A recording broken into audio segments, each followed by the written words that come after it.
El ara se detuvo en el umbral del mundo conocido, donde el camino de tierra se rendía ante la maleza y el olvido. Frente a ella, recortada contra un cielo del color de un cardenal, se erguía la silueta esquelética del espinazo del diablo. El viento, un viajero helado que descendía de las sierras, silbaba a través de las ventanas vacías del cortijo en ruinas, trayendo consigo el olor a piedra húmeda, a madera podrida y a la soledad de décadas. Apretó con más fuerza las manos de sus hijos, Santiago y Lucía, sintiendo el temblor de sus pequeños cuerpos a través de las finas capas de ropa. El frío no era solo del aire, era el frío del miedo, del hambre y de un futuro tan vacío como las cuencas de aquella casa muerta. En su mente, el recuerdo del rostro de don Ricardo Vargas era una quemadura reciente. Lo había visto esa misma mañana, descendiendo de su imponente hispano-suiza, un vehículo de un lujo tan obsceno en aquel páramo de miseria que parecía una aparición de otro mundo. Su traje de paño inglés cortado a la perfección no tenía una sola mota del polvo que cubría el resto de sus vidas. Le había ofrecido, con la displicencia de quien arroja migajas a los perros, un puñado de billetes por la propiedad, una caridad, la había llamado, para librarla de la maldición de sus antepasados. Su aliento olía a coñac caro y a una superioridad que la asfixiaba. Pero el ara había rechazado su ostentosa piedad. Aquellas ruinas, esa tierra maldita que todos en el pueblo de Alquería Blanca rehuían con supersticioso pavor, eran lo único que le quedaba del apellido de su marido. Venderlas sería como vender su tumba, el último vestigio de una familia rota. Ahora, con el estómago vacío y las miradas de lástima de las otras mujeres del pueblo clavadas en su espalda como alfileres, comprendía que la decisión de venir aquí no era una elección, sino el final de un camino sin salidas. Era abrazar la maldición con la esperanza de encontrar en sus espinas un lugar donde guarecerse. El interior de su humilde morada en el pueblo ya no era un refugio, sino una jaula de ecos y ausencias. Cada rincón le recordaba la risa de Mateo, el calor de su presencia que ahora era un hueco glacial. La despensa, antaño llena con el fruto de su trabajo, era un bostezo polvoriento. Sus hijos ya no preguntaban cuándo volvería su padre, pero sus ojos silenciosos contenían una pregunta mucho más terrible. ¿Qué comeremos mañana? Ese interrogante era el látigo que la había empujado hasta el borde de este abismo, obligándola a mirar de frente al monstruo que todos temían. Miró a Lucía, cuyo rostro pálido estaba enmarcado por cabellos oscuros que el viento enredaba con crueldad. Luego a Santiago, que intentaba mostrar una valentía que sus 8 años no podían sostener, apretando la mandíbula para que sus dientes no castañetearan. El amor por ellos era una fuerza física, un ancla en la tormenta de su desesperación. Era un fuego que ardía con más fuerza que su propio terror, una promesa susurrada en la tumba de su esposo. Por ellos caminaría sobre brasas, por ellos entraría en las fauces del mismo diablo si fuera necesario. Con una resolución que nació de las cenizas de su esperanza, dio el primer paso sobre la tierra agrietada del cortijo abandonado. El crujido de las hojas secas bajo su alpargata sonó como una sentencia en el silencio sepulcral del atardecer. El aire dentro de los muros derruidos era aún más denso, cargado de historias de fracasos y penas, un peso tangible que se asentó sobre sus hombros. Pero en el corazón de Elara, una extraña calma comenzó a florecer. Aquí al menos estaba sola con sus fantasmas, lejos de la falsa compasión y el juicio implacable de la sociedad que la había repudiado. Mal sabía ella que el verdadero secreto de aquel lugar no eran los fantasmas que poblaban las leyendas de los ancianos, sino algo mucho más tangible y poderoso, algo que dormía bajo sus pies y que cambiaría para siempre el destino de su familia. Antes de continuar, suscríbete al canal, comparte y deja tu like, porque el final de esta historia te va a sorprender. Y cuéntame en los comentarios, ¿tendrías el coraje de entrar en un lugar maldito si fuera la única esperanza para tus hijos? El tiempo a veces no es una línea recta, sino un círculo vicioso de dolor. Para Elara, el presente era solo el eco de una herida abierta meses atrás, en un tiempo que ahora parecía pertenecer a otra vida. Antes de la ruina, del frío y del hambre, existió un pequeño universo de calor y risas contenido entre las 4 paredes de una modesta casa encalada. El aire allí olía a pan recién horneado por sus manos, a la lavanda que secaba en las ventanas y al sudor honrado de Mateo, su esposo, cuando regresaba del campo al atardecer. La vida era sencilla, tejida con hilos de esfuerzo y pequeños afectos. Mateo no poseía más riqueza que la fuerza de sus brazos y un amor por su familia tan vasto y firme como la tierra que labraba. Sus manos, callosas y agrietadas por el trabajo, eran las mismas que acunaban con infinita ternura el rostro de Lucía o despeinaban con orgullo el cabello de Santiago. Su risa era un sonido grave y profundo que llenaba cada rincón, una promesa de que, mientras estuvieran juntos, ninguna tormenta podría derribarlos. El Ara recordaba las cenas frugales que sabían a banquete. Una simple sopa de ajo, unas patatas asadas y el pan que ella misma amasaba se convertían en un festín bajo la luz temblorosa del candil. Se sentaban juntos, compartiendo las anécdotas del día, los sueños humildes de ver a sus hijos aprender a leer y escribir, de quizá algún día poder comprar una yunta de bueyes propia. En esos momentos, el Ara sentía una plenitud tan absoluta que el corazón parecía a punto de desbordársele del pecho, una felicidad tan pura que la hacía temer su propia fragilidad. Pero la felicidad, en tierras resecas por la injusticia, es una flor de vida corta. La desgracia llegó sin anunciarse, con la violencia de un rayo en un cielo despejado. Fue una mañana de cosecha, bajo un sol implacable que blanqueaba las piedras. Un accidente en las tierras de don Ricardo, una máquina agrícola que falló, un grito ahogado por el estruendo del motor. Mateo se fue sin despedidas, dejando tras de sí un silencio que pesaba más que todas las losas del cementerio del pueblo. El olor a pan y lavanda fue sustituido por el aroma agrio de las hierbas medicinales y el alcanfor. La casa se llenó de susurros compasivos y miradas de lástima que eran como pequeñas agujas clavándose en la piel de el Ara.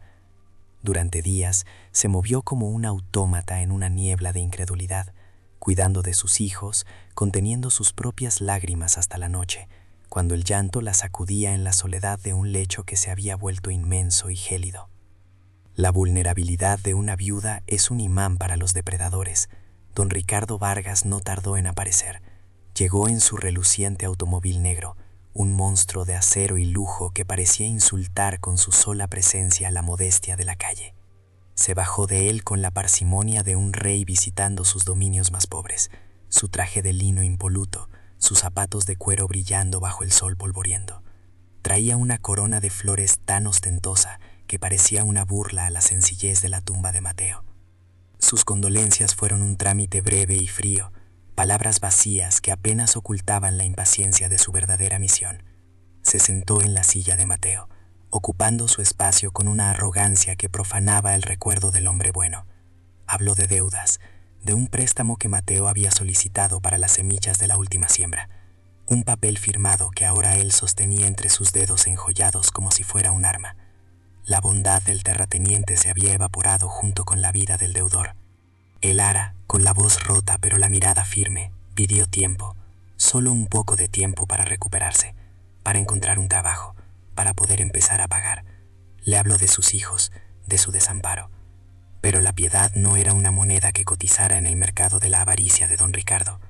Él la miró con un desdén helado, como se mira a un insecto antes de aplastarlo, y una sonrisa torcida se dibujó en su rostro.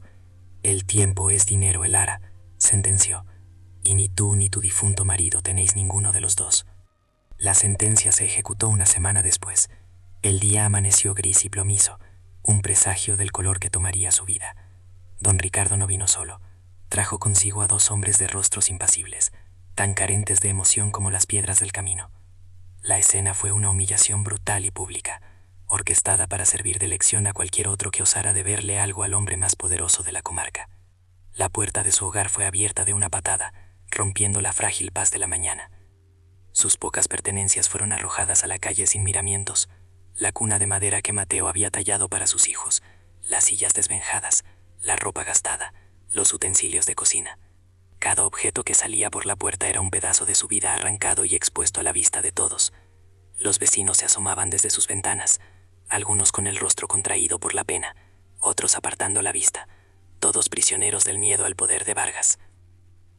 El Ara se mantuvo de pie en medio del desastre, un mástil solitario en pleno naufragio. Abrazaba a sus hijos con una fuerza desesperada, tratando de protegerlos con su propio cuerpo de la crueldad del espectáculo. Sentía el temblor de Lucía, que sollozaba con el rostro escondido en su falda, y veía los ojos de Santiago, fijos en don Ricardo, ardiendo con una mezcla de terror y un odio prematuro, que a Elara le rompió aún más el corazón. El golpe final fue un acto de maldad pura y gratuita. Don Ricardo tomó el pequeño retrato de bodas de Elara y Mateo, el único que poseían, lo miró con una mueca de desprecio y lo arrojó al suelo. El cristal se hizo añicos con un sonido agudo y cruel, y él lo pisó con su zapato lustroso, moliendo su felicidad pasada bajo el cuero caro. Las promesas, como el cristal, se rompen, dijo con una voz que era veneno puro. Luego se dio la vuelta y caminó hacia su imponente coche sin mirar atrás. El motor rugió, una bestia de opulencia que ahogó los sollozos de una familia rota. Se marchó envuelto en una nube de polvo y arrogancia, dejándolos solos en medio de la calle, rodeados por los escombros de su vida. El olor a gasolina y a la victoria del tirano se mezcló con el sabor amargo de la humillación en la boca de Elara. El silencio que siguió a su partida fue más atronador que cualquier grito. Las puertas de los vecinos se cerraron una a una, y las ventanas quedaron vacías. La compasión era un lujo que nadie en Alquería Blanca podía permitirse si conllevaba el enfado de don Ricardo. De repente, Elara comprendió la verdadera naturaleza de la soledad. No era la ausencia de gente, sino la ausencia de ayuda, la certeza de que estaban completamente abandonados por el mundo. El sol comenzó a descender, tiñendo el cielo de tonos anaranjados y violetas, una belleza indiferente a su tragedia. El frío de la tarde empezó a calar en sus huesos, un frío que no era solo físico, sino que emanaba del abismo que se había abierto a sus pies. El hambre roía el estómago de sus hijos, un recordatorio punzante de su total impotencia. Elara se sentía vacía, hueca, como si el llanto se le hubiera secado por dentro. Fue entonces, en la profundidad de su desesperación, cuando su mano rozó un papel doblado dentro de su bolsillo. Era el título de propiedad del Espinazo del Diablo. Aquel terreno baldío, aquella ruina maldita de la que todos se burlaban, era lo único que el desprecio de don Ricardo había pasado por alto, lo único que llevaba el apellido de Mateo y que, por tanto, era suyo. No era una herencia, era una condena. Miró el rostro de sus hijos, pálidos y asustados a la luz del crepúsculo. Vio en sus ojos el reflejo de su propio miedo, pero también vio una confianza inquebrantable en ella, su madre, su único refugio. Y en ese instante, una chispa se encendió en las cenizas de su alma. No era esperanza, aún no. Era algo más primario y feroz, la determinación de una loba acorralada que luchará hasta el último aliento por sus cachorros. Aquella humillación no sería su final.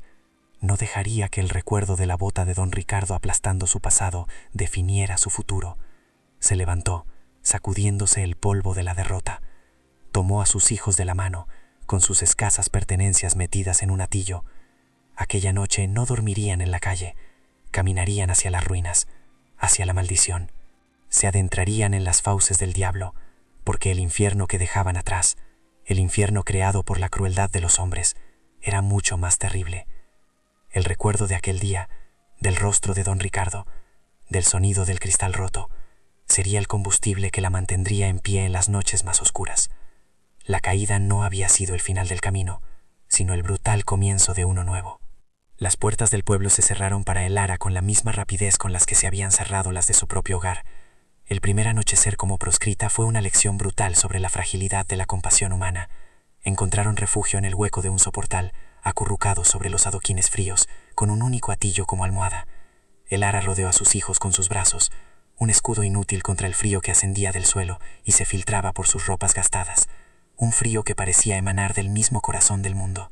El viento nocturno arrastraba consigo el olor a estiércol de las cuadras cercanas y el eco lejano de las vidas ajenas, de cenas calientes y camas tibias que para ellos ya no existían. Al amanecer, el hambre era una bestia viva en sus entrañas. Elara caminó por las calles que la habían visto crecer, ahora un laberinto de rostros esquivos y ventanas entornadas. Llamó a puertas que antes se le abrían con una sonrisa, solo para recibir negativas susurradas a través de la madera. «Lo siento, Elara», decían. «Don Ricardo tiene los ojos muy largos y los oídos muy finos». Una panadera, con el rostro surcado por la pena, les deslizó a escondidas un trozo de pan duro del día anterior, un acto de piedad tan fugaz y temeroso que su sabor a caridad se mezclaba con el gusto amargo de la vergüenza. Elara lo partió en dos para sus hijos, asegurándoles con una sonrisa forzada que ella no tenía hambre. Pasaron una segunda noche a la intemperie, y el rocío de la madrugada empapó sus ropas y se adhirió a sus pies como un sudario helado. Elara sentía como la desesperación, como una lenta marea negra, comenzaba a negar los últimos resquicios de su entereza. Se sentía despojada de todo, no solo de su hogar y sus posesiones, sino de su propia identidad, reducida a una sombra mendicante a la que la sociedad daba la espalda. Era una humillación constante, un recordatorio a cada instante de que sin la protección de un hombre, una mujer y sus hijos no eran nada. Fue entonces, mientras se acurrucaba en un callejón para protegerse del viento, cuando escuchó las voces. Eran dos ancianas que volvían de la fuente, susurrando con esa crueldad inocente de quienes comentan la tragedia ajena. «Pobre Lara», decía una, repudiada por todos. «Ahora solo le queda la herencia maldita de los Mateo, allá en el espinazo del diablo. Dicen que la tierra misma escupe a quien intenta labrarla, que las almas de sus antiguos dueños aún penan entre los muros caídos por haber desafiado a Dios». La otra anciana se santilló, añadiendo con un hilo de voz: «Es un lugar de desgracia. Quien entra allí, o se vuelve loco, o no vuelve a salir. Es el último lugar de la tierra al que iría nadie». Aquellas palabras, destinadas a ser un lamento, resonaron en la mente de Lara de una forma completamente distinta. No escuchó una condena, sino una dirección. Un lugar, un último lugar en la tierra era, al fin y al cabo, un lugar.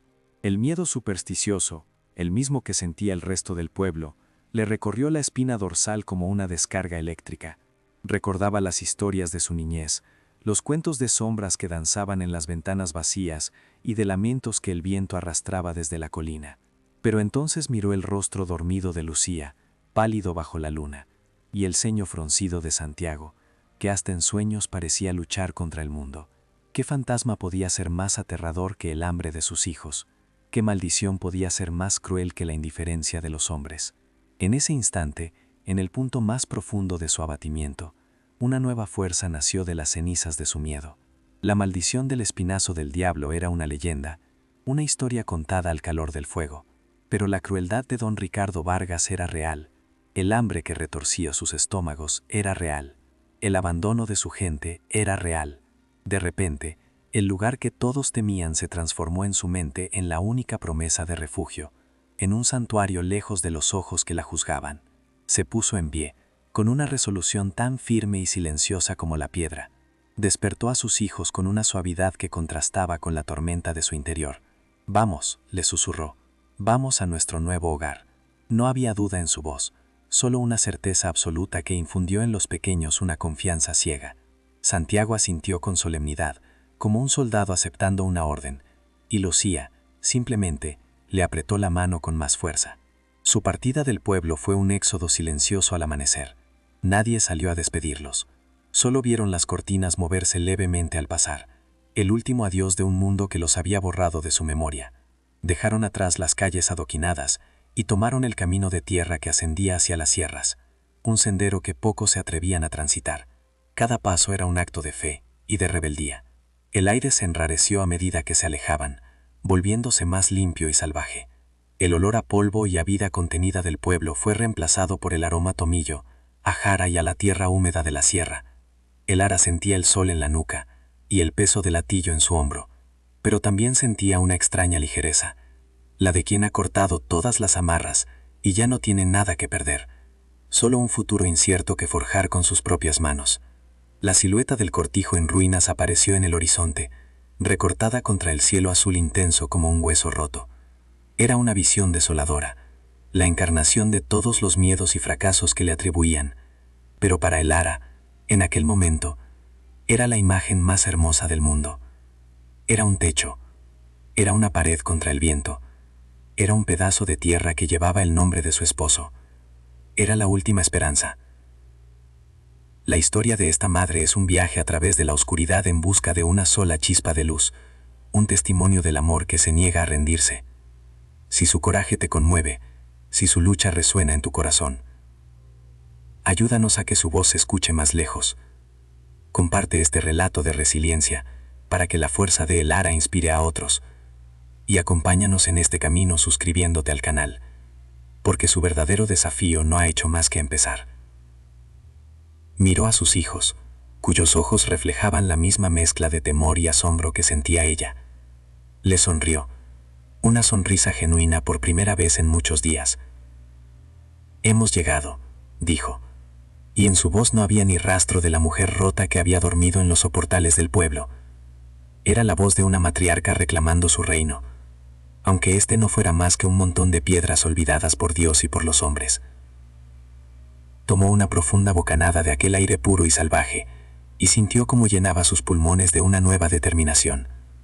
El pasado quedaba atrás, en el valle, junto con la falsa piedad y el desprecio. Frente a ella se abría un lienzo en blanco, terrible y peligroso, pero suyo.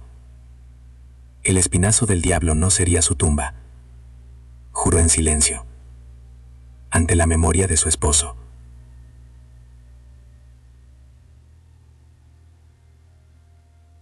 Pero entonces sintió el apretón de la mano de Lucía en la suya, y vio la mirada de Santiago, que recorría la estancia con una mezcla de terror y una extraña curiosidad infantil. No había vuelta atrás. Aquel infierno era ahora su única tierra prometida. Aquí estaremos a salvo, dijo en voz alta, más para convencerse a sí misma que a ellos. La primera noche fue una prueba de fuego para su recién forjada resolución. Se acurrucaron juntos en el rincón menos expuesto de lo que debió ser el salón principal, sobre un lecho improvisado de hojas secas y con la única manta que poseían. Cada crujido de la madera vieja, cada ulular del viento, cada sombra danzante proyectada por la luna a través de los huecos del techo, era una amenaza potencial. El ara no durmió, permaneció en vela, un animal guardián, protegiendo a su camada, escuchando los sonidos de una noche que parecía poblada por todos los fantasmas de las leyendas. Con las primeras luces del alba, un sol pálido y acuoso reveló la verdadera magnitud de la tarea que tenían por delante. La ruina no era solo un lugar sucio, era un organismo herido, con muros que amenazaban con derrumbarse y un techo que era poco más que un colador. El ara sintió que sus fuerzas flaqueaban ante la enormidad del desafío. ¿Por dónde empezar a sanar una herida tan grande? Pero el llanto ahogado de Lucía, que se había despertado con frío y hambre, fue el acicate que necesitaba. El trabajo era la única oración que le quedaba. Comenzaron por la tarea más básica, crear un espacio habitable. Con una determinación feroz, el ara empezó a sacar escombros con sus propias manos. Las piedras afiladas le arañaron la piel y las astillas de madera podrida se le clavaron bajo las uñas. Pero ella no se detuvo. El dolor físico era un bálsamo comparado con el dolor del alma, una forma de canalizar su rabia y su pena en algo tangible, en un acto de creación en medio de la destrucción. Sentía el sudor mezclarse con el polvo en su rostro, un bautismo de esfuerzo y supervivencia. Sus hijos, a pesar de su corta edad, comprendieron instintivamente que su supervivencia dependía de su unión. Santiago, con su seriedad de hombrecito, acarreaba las piedras más pequeñas, mientras Lucía arrancaba manojos de malas hierbas con sus delicadas manos. No se quejaban, trabajaban en un silencio solemne, observando a su madre como si fuera una fuerza de la naturaleza, y en sus pequeños gestos el ara encontraba la fuerza para seguir adelante. Cada piedra retirada, cada palmo de suelo barrido, era una pequeña victoria contra el abandono. La búsqueda de agua se convirtió en una obsesión. El viejo pozo del patio, tal como decían las leyendas, estaba seco y lleno de escombros, un ojo ciego mirando al cielo. Durante 2 días, el ara exploró los alrededores, siguiendo el rastro de la vegetación más verde, cavando en la tierra reseca con una pala rota hasta que sus manos sangraron. La sed se convirtió en un tormento, una lija en la garganta que hacía que cada bocado de las hierbas silvestres que encontraban fuera difícil de tragar. La desesperación comenzó a arañar de nuevo su entereza. El hambre era un compañero constante, un dolor sordo y persistente en el vientre. Compartían los restos de pan duro que la panadera les había dado, racionándolo con un cuidado casi religioso. El ara siempre se guardaba la porción más pequeña, mintiendo con una sonrisa para asegurar a sus hijos que ya había comido. El sabor amargo de la escasez se impregnaba en cada bocado, un recordatorio constante de su fragilidad, de lo cerca que estaban de desvanecerse por completo en aquel páramo olvidado.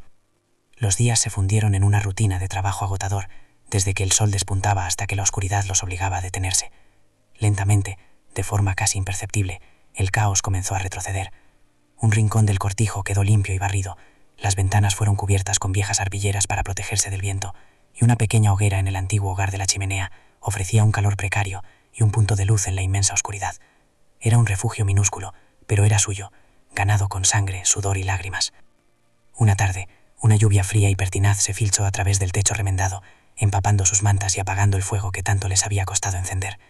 Sentados en la penumbra, temblando de frío y con el sonido de las goteras como única compañía, el ara sintió que se rompía por dentro. Lloró en silencio, para que sus hijos no la vieran, lágrimas calientes de pura impotencia que se perdían en la oscuridad. Sintió que la maldición del lugar era real, que aquella tierra estaba decidida a expulsarlos. Pero con el alba, La resiliencia, esa terca y dura raíz que se había aferrado a su alba, volvió a brotar. Se levantó, con los músculos doloridos y el espíritu magullado, y subió al tejado con una determinación renovada. Usando trozos de tejas rotas y una mezcla de barro y paja, trabajó durante horas bajo un cielo gris, tapando los agujeros uno por uno. Aquella pequeña reparación, aquel acto de desafiar a la lluvia, le devolvió la sensación de control. No sería vencida por un techo roto. La casa parecía tener una voluntad propia, un carácter hosco y resentido. Las corrientes de aire se comportaban de forma extraña, cerrando puertas con violencia, y por las noches el viento producía sonidos que se asemejaban a susurros y lamentos.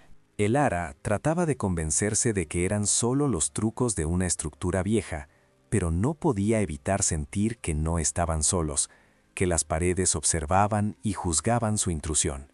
Los cuentos de las ancianas del pueblo acudían a su mente en los momentos de mayor debilidad. El recuerdo de su vida anterior era una herida que no dejaba de supurar. A veces, mientras removía una triste sopa de hierbas, el aroma fantasmal del pan recién horneado en su antigua cocina la asaltaba, un espejismo cruel que le encogía el corazón. Recordaba la risa de Mateo resonando en una casa llena de calor y amor, y la comparación con aquel mausoleo de piedra fría era tan dolorosa que le costaba respirar.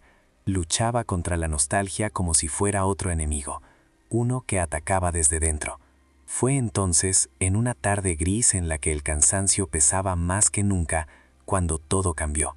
Santiago, en su afán por ayudar, intentaba clavar una tabla suelta del suelo del salón principal con una piedra.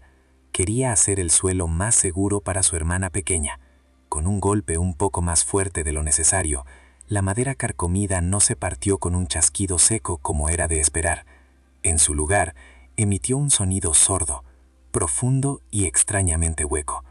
El eco retumbó por un instante en el silencio de la estancia, un sonido que no pertenecía a la madera podrida. Era como golpear la piel de un tambor, una resonancia que venía de las profundidades, de un vacío oculto bajo sus pies. Elara, que estaba remendando la ropa, levantó la vista de inmediato, alertada. Su instinto, afilado por semanas de constante vigilancia, le dijo que aquel sonido era una anomalía, una nota discordante en la triste sinfonía de la ruina. Se arrodilló junto a su hijo, apartándolo con suavidad. Su corazón comenzó a latir con una fuerza renovada, un ritmo que no era de miedo, sino de una intensa y repentina expectación. Presionó la oreja contra las tablas polvorientas y golpeó suavemente con los nudillos. Allí estaba otra vez, el inconfundible sonido hueco. No era en toda la zona, solo en un cuadrado de apenas 1 metro. Algo había debajo, algo que no era tierra ni roca sólida. Una oleada de adrenalina barrió su agotamiento. No sabía si era la promesa de un hallazgo o simplemente la emoción de un misterio en medio de la monotonía de su lucha, pero sintió una energía que no había experimentado en meses. «Ayudadme», les dijo a sus hijos, y su voz sonaba extrañamente firme y clara. «Tenemos que quitar estas tablas». Los niños, contagiados por su repentina excitación, se pusieron a trabajar con un fervor renovado. Con la ayuda de una barra de hierro que había encontrado entre los escombros, forzó las viejas tablas una a una. La madera, blanda por la humedad, cedió con gemidos de protesta. Debajo no había el lecho de tierra que esperaba, sino una capa de losas de piedra planas, cubiertas por el polvo de décadas. Estaban perfectamente encajadas, con una precisión que desentonaba con el tosco resto de la construcción. Alguien se había tomado muchas molestias para ocultar aquel lugar. Hacer palanca para levantar la primera losa fue una tarea hercúlea. Sus músculos, ya castigados por el trabajo incesante, ardían con cada esfuerzo. La piedra era pesada, como si estuviera anclada a la tierra por el peso de los secretos que guardaba. Santiago y Lucía la observaban con los ojos muy abiertos, conteniendo la respiración. Finalmente, con un último tirón que le arrancó un grito ahogado, la losa cedió con un chirrido agudo, revelando una negrura absoluta. Una ráfaga de aire frío y viciado ascendió desde la abertura, un aliento que olía a tierra húmeda, a tiempo estancado, y algo más, un aroma indefinible a olvido. Elara encendió el candil y asomó la llama temblorosa al agujero. La luz danzante iluminó los primeros peldaños de una escalera de piedra que descendía hacia las entrañas de la tierra. No era una bodega cualquiera. Su construcción era antigua y sólida, hecha para perdurar. Con el corazón martillándole en el pecho, comenzó el descenso. Cada paso en la escalera resbaladiza era un viaje hacia lo desconocido.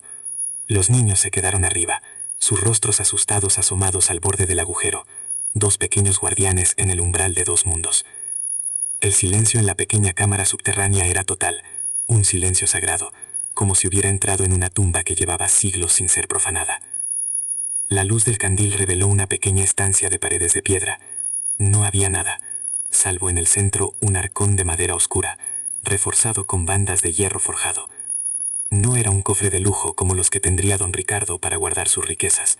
Era un objeto funcional, robusto, diseñado no para ostentar, sino para proteger su contenido a toda costa. Estaba cubierto por una gruesa capa de polvo, pero la madera parecía intacta. La cerradura estaba oxidada y parecía imposible de abrir. Por un instante la frustración la invadió. Había llegado hasta allí para ser detenida por un trozo de metal, pero al pasar los dedos por la superficie, notó una pequeña hendidura casi invisible. Era un ingenioso mecanismo de pestillo oculto. Con la punta de un clavo lo presionó. Se oyó un chasquido metálico, y la pesada tapa, liberada de su prisión de tiempo, se abrió con un lento y solemne gemido. El ara contuvo la respiración, esperando encontrar monedas de oro, joyas, cualquier cosa que pudieran comprarles comida y una vida mejor. Pero lo que vio la dejó sin aliento por una razón completamente diferente. No había riqueza material. Sobre un lecho de tela ennegrecida por el tiempo, reposaba un diario encuadernado en cuero grueso y oscuro, sellado con un disco de cera roja, que, milagrosamente, permanecía intacto. Era el guardián de una historia no contada. Junto al diario, sus ojos descubrieron un objeto de una belleza extraña y sencilla, un pájaro de madera, tallado con un detalle asombroso en una madera pulida y oscura como la noche.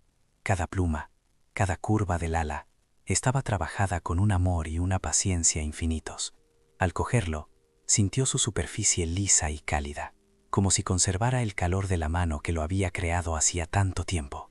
Y debajo de todo, cuidadosamente envuelta para protegerla de la humedad, había una única fotografía en un marco de plata deslustrada. Mostraba el rostro de una mujer desconocida.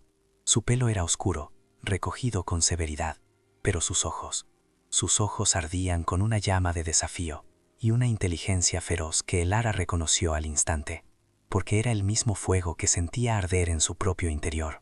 Aquello no era un tesoro, era una herencia, y acababa de encontrar la llave para reclamarla.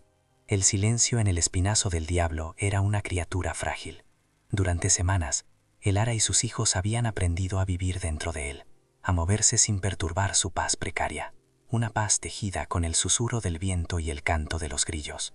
Pero esa paz estaba a punto de ser destrozada.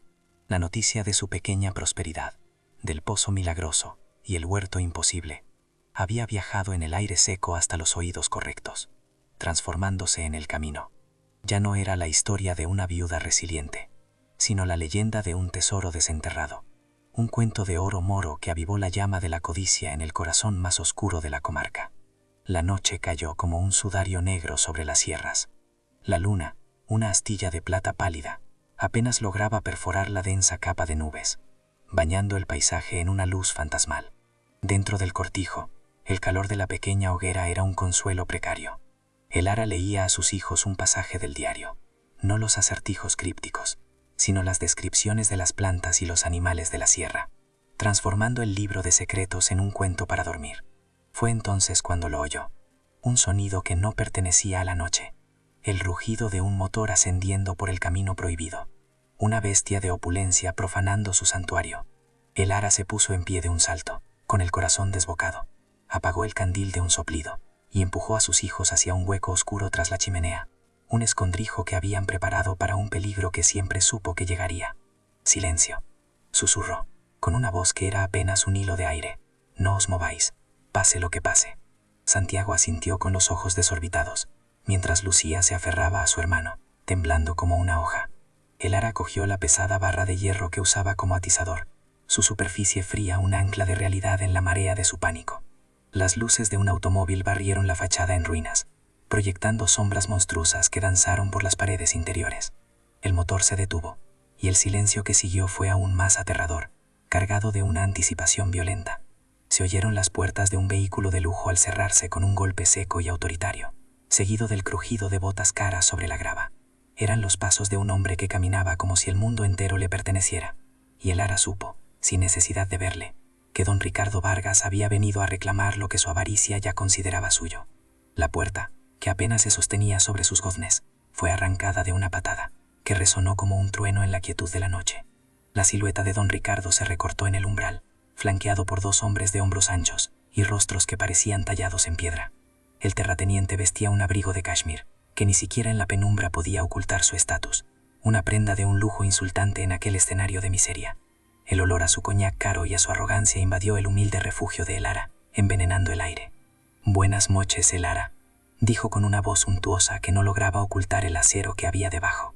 Sus ojos, dos esquirlas de hielo, recorrieron la estancia, deteniéndose con desprecio en cada pequeño arreglo, en cada signo de vida que ella había logrado insuflar en la ruina. «He oído historias fascinantes, cuentos de tesoros encontrados.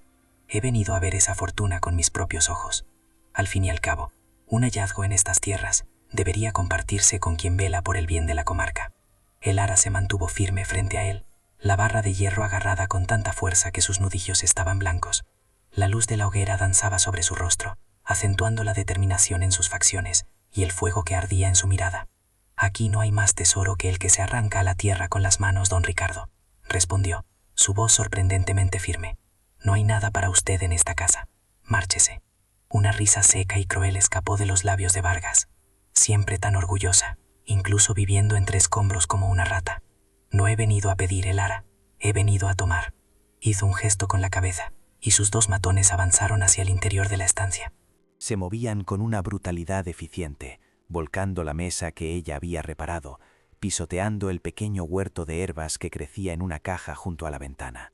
Cada uno de sus actos era una profanación deliberada, un ataque a la vida que ella había construido. Elara sintió la rabia subirle por la garganta, una bilis ardiente, pero sabía que la violencia física sería su fin. Su fuerza no residía en el hierro que sostenía, sino en el secreto que guardaba. Observó cómo uno de los hombres se acercaba al lugar donde habían encontrado el arcón, el suelo ahora cubierto por una alfombra tejida con esparto. El conocimiento la recorrió como una corriente eléctrica, dándole el valor que necesitaba. Era el momento. «¡Esperen!», gritó, y su voz tuvo tal autoridad que los dos hombres se detuvieron y la miraron, sorprendidos. Incluso don Ricardo, que estaba a punto de encender un cigarro con un encendedor de oro, alzó una ceja. Elara caminó lentamente hacia el centro de la habitación, dejando la barra de hierro apoyada contra la pared. Mostraba las manos vacías, un gesto de rendición que era en realidad el preludio de su ataque. «Tiene razón», dijo, mirando directamente a los ojos de Vargas. «Encontré un tesoro, pero se equivoca de naturaleza. No es el tipo de riqueza que usted puede guardar en la caja fuerte de su banco». Su voz era ahora un susurro bajo y peligroso, cargado de un poder que desconcertó al terrateniente.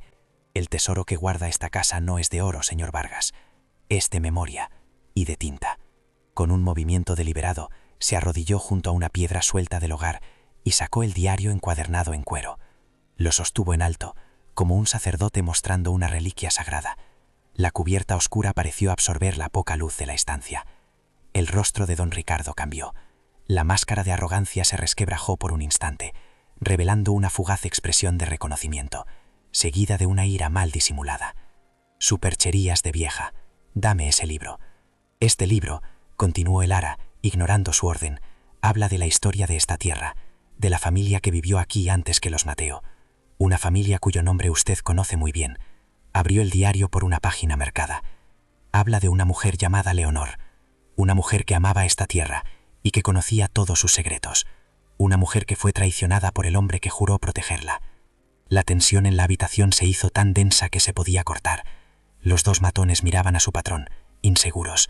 Don Ricardo dio un paso adelante, su rostro una máscara de furia. «No sabes lo que dices, mujer. Estás loca». Pero el temblor en su voz lo traicionaba. El sudor perlaba su frente, a pesar del frío de la noche. «Oh, lo sé muy bien», replicó Elara, y su voz se elevó, llenando cada rincón de la estancia. «Sé que Leonor descubrió un secreto sobre la propiedad de las aguas de este valle, un secreto que demostraba que las mejores fuentes no pertenecían a su familia, sino a los campesinos del pueblo, un secreto que habría arruinado a su marido, un hombre tan ambicioso y cruel como lo es usted. Miró a don Ricardo con una intensidad que lo hizo retroceder un paso.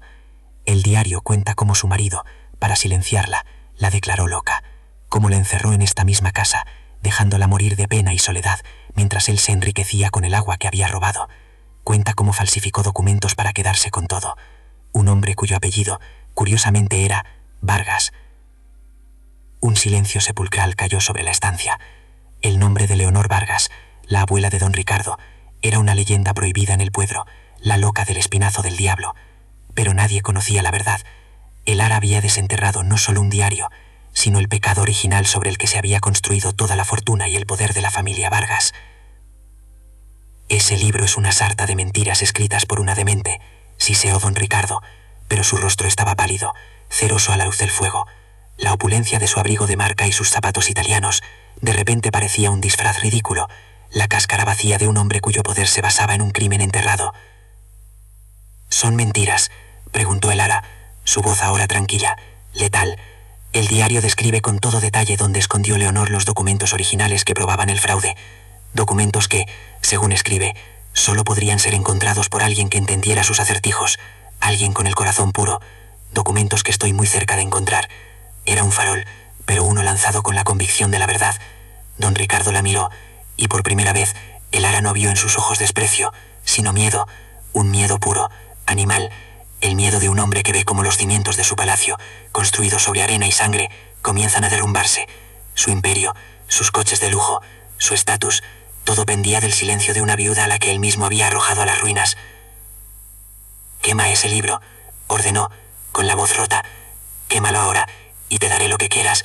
Dinero, una casa en el pueblo, lo que sea, pero quémalo». La oferta era la confesión que el Ara necesitaba. El gran don Ricardo Vargas, el hombre que aplastaba a los demás bajo la suela de su zapato, estaba suplicando. El Ara negó lentamente con la cabeza. «Usted no entiende nada, ¿verdad? Yo no quiero su dinero manchado, no quiero su falsa caridad. Quiero justicia, quiero que devuelva el agua que robó a este pueblo, y quiero que nos deje en paz, a mí y a mis hijos, para siempre». Los matones, confundidos por el giro de los acontecimientos, miraban a su patrón esperando órdenes, pero don Ricardo parecía haber perdido el control. Estaba atrapado. Si la mataba y se llevaba el libro, admitiría que su contenido era cierto. Si dejaba que viviera, la amenaza de la exposición pendería sobre su cabeza como la espada de Damocles. «Esto no ha terminado, bruja», gruñó finalmente, su voz un veneno concentrado. La arrogancia regresó a su rostro, pero era una máscara frágil, mal ajustada sobre el pánico que bullía debajo. «Encontrarás que los secretos, como las casas viejas, pueden derrumbarse y enterrar a quienes viven en ellas». Hizo una señal a sus hombres y se dio la vuelta, saliendo de la casa con la misma arrogancia con la que había entrado, pero ahora era una actuación. El Ara lo siguió con la mirada hasta que el rugido del motor de su Mercedes-Benz se perdió en la distancia, un eco de poder que sonaba hueco y derrotado. El olor a gasolina y a miedo se quedó flotando en el aire. Cuando el silencio regresó, el Ara se derrumbó, las piernas le fallaron y se apoyó contra la pared, temblando incontrolablemente. La fuerza que la había sostenido se disipó, dejándola vacía y exhausta. Había ganado la batalla, pero sentía en cada fibra de su ser que la guerra, una guerra mucho más peligrosa y solitaria, no había hecho más que empezar. Santiago y Lucía salieron de su escondite y corrieron a abrazarla. Sus pequeños cuerpos se apretaban contra el suyo, dándole el calor y la fuerza que necesitaba. Miró sus rostros asustados y supo por qué había luchado. El diario de Leonor no era solo un arma contra un tirano, era un legado. Era la historia de una mujer que, como ella, se había negado a ser silenciada. El Ara acarició la cubierta de cuero del diario. Ahora entendía el verdadero significado del tesoro. No era la promesa de riqueza, sino el poder de la verdad. Un poder que, en las manos adecuadas, podía hacer temblar los cimientos del mundo. Y ella no iba a dejar que esa verdad volviera a ser enterrada. La noche en el espinazo del diablo ya no era tan oscura. Una pequeña llama de justicia había sido encendida, y el Ara juró que nadie, nunca más, la apagará. Era un ritual de esperanza y súplica, y ese año el Ara se aseguraría de que sus plegarias por fin fueran escuchadas. El aire de la mañana olía a romero quemado, a flores y a la tensión acumulada de una comunidad al borde de la revelación. Descendió de la colina al amanecer, no como la paria que había huido meses atrás, sino como una profetisa portadora de una verdad incómoda. Santiago y Lucía caminaban a su lado, sus pequeños rostros imbuidos de la solemne gravedad de su madre. No llevaban más que sus ropas limpias y remendadas, y en sus manos el ara portaba el diario de cuero y el mapa del agua robada. Su figura, erguida y digna, era un contraste brutal con la ostentosa piedad de los que se preparaban para la fiesta. La plaza del pueblo era un hervidero de gente. Don Ricardo Vargas ocupaba un lugar de honor junto al alcalde y al párroco, su traje de lino color crema un faro de su estatus, su rostro una máscara de devoción hipócrita. Justo cuando el sacerdote alzaba la mano para comenzar la bendición, el ara avanzó desde el fondo de la multitud. El murmullo se extinguió, reemplazado por un silencio tenso y expectante. Atravesó la plaza con la calma de quien camina sobre su propia tierra, deteniéndose en el centro, a la vista de todos. Con una voz clara, que resonó en la acústica perfecta de la plaza, comenzó a hablar. No gritó ni acusó, simplemente contó una historia. La historia de una mujer llamada Leonor, encerrada por conocer la verdad. La historia de un manantial secreto y de un túnel construido en la oscuridad. La historia de una riqueza edificada sobre la sed de generaciones. La verdadera bendición de esta tierra, dijo, alzando el diario, no viene del cielo, sino de lo que yace bajo nuestros pies, y ha sido robada. Don Ricardo soltó una carcajada forzada, un sonido metálico y hueco. La viuda loca del espinazo del diablo, igual que mi pobre abuela. Guardias, llévense a esta mujer, está perturbando la paz. Pero antes de que nadie pudiera moverse, el ara desplegó el viejo mapa. Esto no es locura, es la prueba de su crimen, proclamó, su voz firme como la piedra. Este mapa muestra el túnel, muestra cómo la fortuna de su familia no es fruto del trabajo, sino de un engaño que ha mantenido a este pueblo de rodillas durante 50 años. El silencio se rompió. Los agricultores, hombres de piel curtida y manos agrietadas, se agolparon para ver el mapa. Vieron el manantial, el túnel, y sus mentes conectaron las décadas de cosechas perdidas, de pozos secos, de precios abusivos por el agua. La mirada que dirigieron a don Ricardo ya no era de temor, sino de un odio frío y antiguo que había encontrado, por fin, su cauce. La rabia colectiva era una ola silenciosa a punto de romper. El rostro de don Ricardo perdió todo su color. Su poder, construido sobre el miedo, se desmoronó ante la verdad. Intentó gritar, amenazar, pero su voz se ahogó en el desprecio unánime de la multitud. No hubo violencia física. El pueblo le infligió un castigo mucho más cruel. Le dieron la espalda. Uno a uno, en un movimiento lento y solemne, se giraron, dejándolo solo en el centro de su propia humillación. Un rey desnudo en un reino que ya no le temía. Su muerte social fue instantánea y absoluta. El alcalde y los guardias, viendo el poder cambiar de manos de forma tan irrevocable, no se atrevieron a tocar a el ara. En su lugar, tomaron el mapa como prueba y prometieron una investigación. La caída de don Ricardo fue tan rápida como su ascenso había sido cruel. Despojado de su estatus y con sus crímenes expuestos, sus contratos se anularon, sus deudores se negaron a pagarle, y su imperio, erigido sobre el lujo y la opresión, se secó tan rápido como los campos que había privado de agua. Pasaron 5 años. El espinazo del diablo ya no era un esqueleto de piedra, sino un hogar rebosante de vida. Las paredes reparadas estaban cubiertas por bugambillas y jazmín, y el aire olía a pan recién horneado y a tierra fértil. El lamento del viento había sido reemplazado por las risas de Santiago y Lucía, que corrían por un patio donde ahora brotaba una fuente, alimentada por el manantial liberado. El cortijo se había convertido en un faro de prosperidad y conocimiento. El ara se había transformado con la casa. Las líneas de su rostro ya no hablaban de pena, sino de una serena sabiduría. Se había convertido en la guardiana de la memoria del valle, una figura respetada a la que acudían en busca de consejo. Enseñaba las técnicas de cultivo del diario de Leonor, asegurándose de que la tierra fuera tratada con el respeto que merecía, garantizando que el agua, ahora un bien comunal, nunca volviera a ser el privilegio de un solo hombre. Santiago, convertido ya en un joven fuerte y de mirada inteligente, trabajaba la tierra con una pasión que honraba la memoria de su padre y el legado de Leonor. Lucía, cuya curiosidad no conocía límites, devoraba los libros que ahora podían permitirse, soñando con un futuro que su madre le había conquistado. Su herencia no había sido de oro, sino de resiliencia, conocimiento y, sobre todo, de una justicia poética que había sanado las heridas de toda una comunidad. De don Ricardo Vargas apenas se hablaba. Vivía como un fantasma en una casa ruinosa a las afueras, un anciano amargado consumido por el recuerdo de su poder perdido.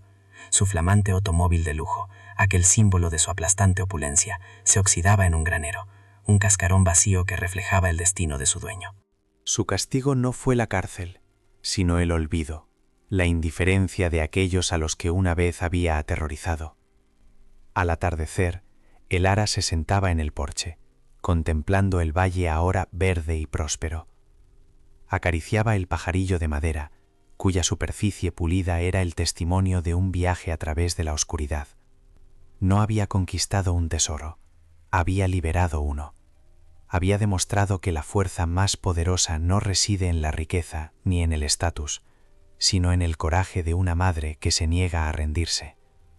La tierra maldita se había convertido en su paraíso, la cuna donde el futuro de sus hijos y el de todo un pueblo había vuelto a nacer.